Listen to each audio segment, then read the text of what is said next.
Hello, course three. I had a specific question for 89C.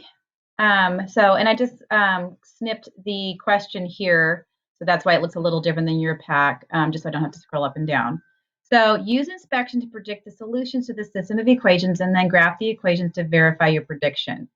It's not easy to predict solutions to systems usually, but when you look at this one, you think, okay, what two numbers equal 6, add up to equal 6, but equal each other? Well, that's 3 and 3, right? So this one actually is a little easier to predict. Most of the time, though, you will not be able to predict solutions.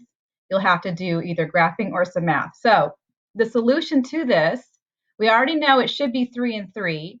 So that would be so right here that these graphs should, if we graph these two lines, they should cross right there at 3, 3. So let's verify that. So let's start with the first one. We have x plus y equals 6.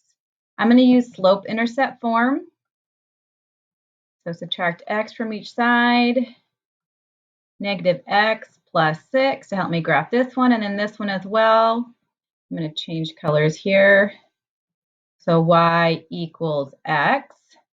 And then let's go through and pull out our information. Let me use purple to pull out the information here. So when you define this, we need to identify slope. Remember, slope-intercept form is y equals mx plus b, where m is the slope and b is the y-intercept. So if I look at this equation, well, the y-intercept's easy to identify. That's 6. And the slope, a little trickier because really there's a 1 sitting out here, right? So the slope comes between the equal sign and the x, so it would be -1, and then we can put any number over 1 as well. So -1 over 1 is the slope. I'm going to label it m for slope here. And then on the second equation here, well, there's nothing out here. Well, that means that the y-intercept is going to be right at the origin at 0. So y-intercept is at 0, and then the slope, again, there's nothing showing up here, so this is actually going to be a 1. It's not a 0. If it was a 0, there wouldn't be an x there, but it's a 1, and then we can put any number over 1 to make it a fraction. So the slope for this one is 1 over 1. All right, let's graph those. I'm going to graph the first one, go back to the original color we were using, the red. And so I want to graph from the slope-intercept first. That's the 6. So I'm going to make a point at 6.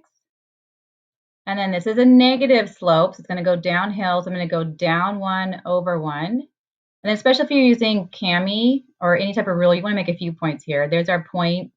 Good. This line's going to fall right on that point we thought it would.